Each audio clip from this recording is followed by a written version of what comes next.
Hello friends, welcome back to our channel. നമ്മൾ കാണാൻ പോകുന്ന ഡിറ്റക്റ്റീവ് രാജപ്പൻ എന്നൊരു കാർട്ടൂൺ സീരീസിൻ്റെ എപ്പിസോഡ് 1 ആണ്. അപ്പോൾ നമുക്ക് നേരെ വീഡിയോയിലേക്ക് പോകാം. ഈ ഒരു എപ്പിസോഡ് തുടങ്ങുന്നതിന് ഇപ്പോൾ ഒരു എയർപോർട്ടിൽ ഒരു രാജാവ് വന്ന് ഇറങ്ങുകയാണ്. ആ രാജാവിൻ്റെ ഇൻ്റർവ്യൂവിന് വേണ്ടി നമ്മുടെ രാജപ്പനും ബെഞ്ചമിനും കൂടെ ആ രാജാവിൻ്റെ അടുത്തോട്ട് ഓടി ചെല്ലുകയാണ്. പക്ഷേ ആ രാജാവിൻ്റെ ബോഡി ഗാർഡ് നമ്മുടെ രാജപ്പനെ അവിടെ തള്ളി തറയിടുകയാണ്. എന്നിട്ട് ആ ഒരു കാറും എടുത്ത് പോവുകയാണ്. അങ്ങനെ നമ്മുടെ രാജപ്പൻ അവിടെ വിഷമിച്ചിരിക്കുന്ന സമയത്തേക്ക് ആ ഒരു കാറ് തിരിച്ചു വരികയാണ്. എന്നിട്ട് ആ ഒരു രാജാവ് നമ്മുടെ രാജപ്പൻ ഇൻ്റർവ്യൂവിന് വേണ്ടി ഒരു കാർഡും കൊടുക്കുകയാണ്. അങ്ങനെ ഇപ്പോൾ നമ്മുടെ രാജപ്പൻ ഓഫീസിലിരുന്ന് രാജാവിനോട് എന്തൊക്കെ ചോദ്യം ചോദിക്കണമെന്ന് ഇങ്ങനെ ആലോചിച്ചുകൊണ്ടിരിക്കുകയായിരുന്നു. ആ ഒരു സമയത്ത് ബെഞ്ചമിൻ ഇവർ രാജപ്പൻ്റെ അടുത്തോട്ട് ചെല്ലുകയാണ്. എന്നിട്ട് അവൻ ഒരു ഫോട്ടോയും കാണിച്ചു കൊടുക്കുകയാണ്. ആ ഒരു ഫോട്ടോയിൽ 2 വെറൈറ്റി ആയിട്ടുള്ള ഓന്തുകളായിരുന്നു ഉള്ളത്. അത് കണ്ട നമ്മുടെ രാജപ്പനും പറയുകയാണ്, ഇത് ഈ 2 മാത്രമേ ഈ ലോകത്തുള്ളൂ, അത് നമ്മുടെ ന്യൂമാ സിറ്റി മ്യൂസിയത്തിൽ മാത്രമേ കാണാൻ കഴിയത്തുള്ളൂ എന്ന് ബെഞ്ചമിനോട് പറയുകയാണ്. ഇത് കേട്ട നമ്മുടെ ബെഞ്ചമിൻ ഇപ്പോൾ രാജപ്പനോട് പറയുകയാണ്, എന്നെ ഒരു മ്യൂസിയത്തിൽ കൊണ്ടുപോകുമോ എന്ന്. ഇത് കേട്ട രാജപ്പന് വേറെ വഴിയൊന്നും ഇല്ലാത്തതുകൊണ്ട് തന്നെ ബെഞ്ചമിനെ ആ ഒരു മ്യൂസിയത്തിൽ കൊണ്ടുപോവുകയാണ്. അങ്ങനെ ഇപ്പോൾ അവർ രണ്ടുപേരും അതിനെ കണ്ടുകൊണ്ടിരിക്കുന്ന സമയത്തേക്ക് പെട്ടെന്ന് അവിടെ കറണ്ട് പോവുകയാണ്. അങ്ങനെ അവരും പേടിച്ച് നിൽക്കുന്ന സമയത്തേക്ക് കറണ്ടും തിരിച്ചു വരികയാണ്. വന്ന് നോക്കുമ്പോഴേക്കും ആ ഒരു ഓന്തുകളുള്ള സ്ഥാനത്ത് ഇപ്പം നമ്മുടെ രാജപ്പനെ തലകൊനിച്ച് കെട്ടിയിട്ടിരിക്കുകയായിരുന്നു.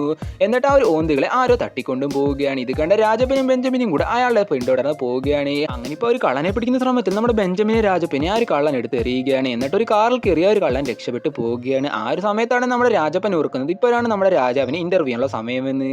ഇതോർത്ത് നമ്മുടെ രാജപ്പൻ പെട്ടെന്ന് നമ്മുടെ രാജാവിന്റെ കൊട്ടാരത്തിലോട്ട് ചെല്ലുകയാണ്. അവിടെ ചെന്നപ്പോഴേക്കും ആ ഒരു കള്ളന്റെ അടുത്തുണ്ടായിരുന്ന ഒരു മണം ആ ഒരു കൊട്ടാരത്തിലും ശ്രദ്ധിക്കുകയാണ്. അങ്ങനെ ഇപ്പൊ നമ്മുടെ രാജപ്പൻ ഇപ്പൊ രാജാവിന്റെ അടുത്ത് ചോദ്യങ്ങൾ ചോദിക്കാൻ പോവുകയായിരുന്നു. ആ ഒരു സമയത്ത് രാജാവിന്റെ സേനാപതി ഇപ്പൊ രാജാവിന്റെ അടുത്ത് വന്ന് എന്തൊക്കെയോ കാര്യങ്ങൾ പറയുകയാണ്. ഇത് കേട്ട ഉടനെ തന്നെ രാജാവ് ഇപ്പൊ രാജപ്പനോട് പറയുകയാണ്, എനിക്കിപ്പോ തന്നെ എന്റെ വേറെ കൊട്ടാരത്തിലോട്ട് പോകണം, നിങ്ങൾ പിന്നൊരു ദിവസം വരും ഇന്റർവ്യൂവിനായിട്ടെന്ന് പറയുകയാണ്. ഇത് കേട്ട ഉടനെ തന്നെ നമ്മുടെ രാജപ്പനും പറയുകയാണ്, ഞങ്ങളും ആ ഒരു കൊട്ടാരത്തിലോട്ട് വന്നോട്ടോ എന്ന് രാജാവിനോട് ചോദിക്കുകയാണ്. അങ്ങനെ അവസാനം രാജാവും അത് സമ്മതിക്കുകയാണ്. ഇപ്പൊ ബെഞ്ചമിൻ ഇപ്പൊ ആ ഒരു കൊട്ടാരത്തെ കുറിച്ച് സെർച്ച് ചെയ്ത് നോക്കിയപ്പോഴേക്കും അതൊരു കൊടും കാടിന്റെ ഉള്ളിലാണെന്ന് പറയുകയാണ്. അതുമാത്രമല്ല അതവിടെ വിഷകരമായിട്ടുള്ള ഒത്തിരി ജീവികളും ഉണ്ടെന്ന് ഇപ്പൊ രാജപ്പനോട് പറയുകയാണ്. ഇത് കേട്ട നമ്മുടെ രാജപ്പൻ ഇങ്ങനെ ടെൻഷൻ അടിച്ച് നിൽക്കുകയായിരുന്നു. അങ്ങനെ ഇപ്പൊ നമ്മുടെ രാജപ്പനും ബെഞ്ചമിനോട് തിരിച്ചു പോവുകയായിരുന്നു. ആ ഒരു സമയത്ത് നമ്മുടെ രാജാവിന്റെ 2 സെക്യൂരിറ്റി ഗാർഡ്സ് അവിടെ നിൽപ്പുണ്ടായിരുന്നു. അതിലൊരു സെക്യൂരിറ്റി ഗാർഡിന്റെ കോട്ടിന്റെ കൈ കുറച്ച് കീറുകയാണ്. ഇത് കണ്ട് നമ്മുടെ രാജപ്പൻ എന്തൊക്കെയോ സംശയം തോന്നുകയാണ്.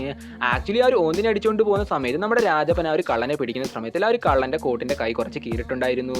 ഇപ്പോൾ ഈ ഒരു സെക്യൂരിറ്റി ഗാർഡിന്റെ കൈയും കുറച്ച് കീറിയത് കണ്ട് നമ്മുടെ രാജപ്പൻ എന്തൊക്കെയോ സംശയം തോന്നുകയാണ്. അങ്ങനെ ഇപ്പൊ നമ്മുടെ രാജപ്പനും തിരിച്ച് ഓഫീസിൽ നിന്നിട്ട് ബെഞ്ചമിനോട് പറയുകയാണ്, ഒരു രാജാവിന് ആ ഒരു ഓന്തുകളെ അടിച്ചുകൊണ്ട് പോയി എന്തൊക്കെയോ ബന്ധമുണ്ട്, അത് നമുക്ക് കണ്ടുപിടിക്കണമെന്ന് ബെഞ്ചമിനോട് പറയുകയാണ്. ആ ഒരു സമയത്താണ് അവിടെ നമ്മുടെ രാജപ്പന്റെ അനിയത്തിയായ ട്രിയ അങ്ങോട്ട് വരുന്നത്. എന്നിട്ട് പറയുകയാണ്, ഞാനും കൂടെ നിങ്ങളുടെ വരികയാണെന്ന് പറയുകയാണ്. ആ ഒരു സമയത്ത് പെട്ടെന്ന് നമ്മുടെ രാജപ്പന്റെ കൂട്ടുകാരനെ ട്രാങ്കും അവിടേക്ക് വരികയാണ്. എന്നിട്ട് പറയുകയാണ്, നമുക്ക് പോകേണ്ടതെന്ന്. ഇത് കേട്ട രാജപ്പനും അവരോട് ചോദിക്കുകയാണ്, ഞാൻ നിങ്ങളുടെ അടുത്ത് ഇതൊന്നും പറഞ്ഞില്ല, പിന്നെ നിങ്ങൾ അങ്ങനെയാണ് ഈ കാര്യങ്ങളെല്ലാം പറഞ്ഞതെന്ന്.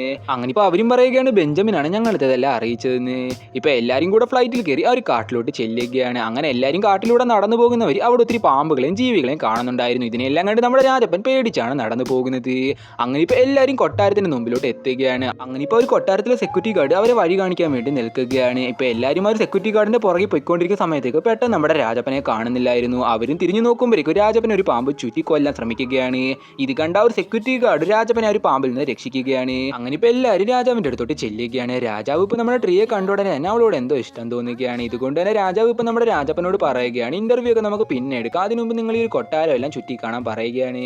എന്നിട്ട് നമ്മുടെ ട്രീയെ വിളിച്ചുകൊണ്ട് രാജാവ് എങ്ങോട്ടോ പോവുകയാണ്. ഇത് കണ്ട് നമ്മുടെ രാജപ്പൻ ഇപ്പൊ ബാക്കിയുള്ളവരെല്ലാവരോടും പറയുകയാണ്, ഇതാണ് ഒരു ഒന്നിനെ അന്വേഷിക്കാൻ പറ്റിയ സമയമെന്നും പറഞ്ഞ് അവരെല്ലാവരും ഒരു കൊട്ടാരം മൊത്തം അന്വേഷിക്കുകയാണ്. അങ്ങനെ ഇപ്പൊ നമ്മുടെ രാജാവ് ഇപ്പൊ ട്രീ എടുത്ത് സംസാരിച്ചുകൊണ്ടിരിക്കുകയായിരുന്നു. ആ ഒരു സമയത്തേക്ക് അവിടേക്ക് 2 സെക്യൂരിറ്റി ഗാർഡ്സ് ഓടി വരികയാണ്. എന്നിട്ട് നമ്മുടെ രാജാവിനോട് പറയുകയാണ്, ആ ഒരു ഓന്തുകൾ എവിടെ കാണുന്നില്ലെന്ന്. ഇത് കേട്ട് നമ്മുടെ രാജാവും ടെൻഷൻ അടിച്ച് പെട്ടെന്ന് അതിനെ കണ്ടുപിടിക്കാൻ എല്ലാവരോടും പറയുകയാണ്. എന്നിട്ട് പറയുകയാണ്, ആ രാജപ്പനെ ഗ്യാങ്ങിനെ പിടിക്കണമെന്ന്.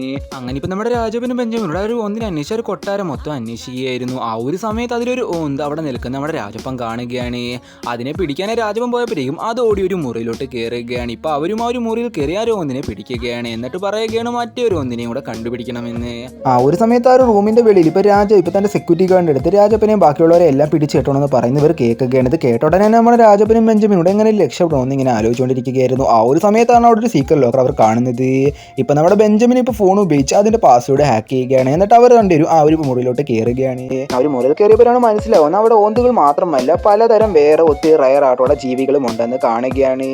ഇത് കണ്ട് അവരും അതിനെ എങ്ങനെയെങ്കിലും രക്ഷിക്കണമെന്ന് പറയുന്ന സമയത്തേക്കും ആ ഒരു രാജാവ് ആ ഒരു മുറിയിലോട്ട് കയറി കയറുകയാണ്. എന്നിട്ട് നമ്മുടെ രാജപ്പനെയും ബെഞ്ചമിനെയും എല്ലാവരെയും ആ ഒരു മുറി തന്നെ പൂട്ടിയിടുകയാണ്. എന്നിട്ട് രാജാവ് ഇപ്പോൾ അവരോട് എല്ലാവരോടും പറയുകയാണ്, നിങ്ങൾ ജീവിതകാലം മുഴുവൻ ഇവിടെ കിടക്കണമെന്ന് പറയുകയാണ്. അത് മാത്രമല്ല അത് ട്രീയെ ഇനി മുതൽ എൻ്റെ പുതിയ ഭാര്യയാക്കാൻ പോവുകയാണ്. അവളും അത് സമ്മതിച്ചെന്നും പറഞ്ഞ് രാജാവ് അവിടുന്ന് പോവുകയാണ്.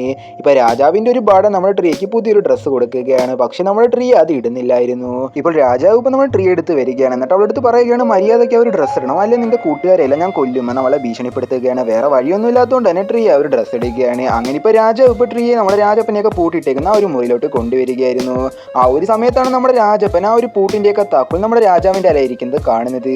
അതെങ്ങനെയെങ്കിലും എടുക്കണമെന്ന് ഇങ്ങനെ ആലോചിച്ചുകൊണ്ടിരിക്കുകയായിരുന്നു നമ്മുടെ രാജപ്പൻ. ആ ഒരു സമയത്താണ് നമ്മുടെ രാജപ്പൻ ഒരു ഐഡിയ തോന്നുന്നത്. അങ്ങനെ ഇപ്പോൾ നമ്മുടെ രാജാവിൻ്റെ മുമ്പിലോട്ട് തുമ്മുന്നണക്ക് അഭിനയിക്കുകയാണ്. ഇത് കണ്ട ഉടനെ നമ്മുടെ രാജാവ് പേടിച്ച് മാറുകയാണ്. എന്നിട്ട് പറയുകയാണ്, എനിക്ക് പെട്ടെന്ന് അലർജി വരും, അതുകൊണ്ട് തന്നെ തുമ്മാൻ തിരിക്കാൻ. ഇത് കേട്ട നമ്മുടെ രാജാവിനോട് പറയുകയാണ്, ഞങ്ങളുടെ കുടുംബക്കാർക്ക് എല്ലാവർക്കും അലർജി രോഗമുണ്ടെന്ന്.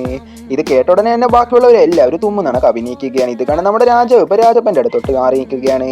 ആ ഒരു സമയത്ത് നമ്മുടെ രാജപ്പൻ ആ ഒരു രാജാവിൻ്റെ അടുത്തുണ്ടായിരുന്ന താക്കോലെടുത്ത് ആ ഒരു പൂട്ട തുറക്കുകയാണ്. എന്നിട്ട് അവിടെ ഉണ്ടായിരുന്ന ബാക്കിയുള്ള ജീവികളെയും തുറന്നു വിടുകയാണ്. ഇപ്പം നമ്മുടെ രാജപ്പനും ഗ്യാങ് കൂടെ ആ ഒരു ഓന്തുകളെ എടുത്തുകൊണ്ട് രക്ഷപ്പെടുകയാണ്. അങ്ങനെ രക്ഷപ്പെട്ട് അവരെ ഫ്ലൈറ്റിൻ്റെ അടുത്തോട്ട് ചെല്ലാൻ നേരത്തേക്ക് ആ ഒരു രാജാവ് അവിടെ ഉണ്ടായിരുന്നു. ഇപ്പൊ വേറെ വഴിയൊന്നും ഇല്ലെന്ന് മനസ്സിലാക്കി നമ്മുടെ രാജപ്പൻ ഇപ്പൊ ട്രാങ്ക് എടുത്ത് നിന്റെ മാജിക് കാണിക്കാൻ പറയുകയാണ്. പെട്ടെന്ന് നമ്മുടെ ട്രാങ്ക് ഇപ്പൊ അവരെ എല്ലാവരും മാജിക് എന്ന് പറഞ്ഞാൽ അവളെല്ലാം കെട്ടിയിടുകയാണ്. എന്നിട്ട് അവർ അവിടെ നിന്ന് രക്ഷപ്പെട്ട് പോവുകയാണ്. അങ്ങനെ അവസാനം ആ ഓന്തുകളെ തിരിച്ച് ന്യൂമാസ് മ്യൂസിയത്തിൽ തിരിച്ചേൽപ്പിക്കുകയാണ് ഗൈസ്. അതോടുകൂടി ഒരു എപ്പിസോഡും അവസാനിക്കുകയാണ്. ഇതേപോലുള്ള പുതിയ കഥകളുമായി ഡിറ്റക്റ്റീവ് രാജപ്പൻ തിരിച്ചു വരുന്നതായിരിക്കും ഗൈസ്. അതുവരെ എല്ലാവർക്കും ബൈ.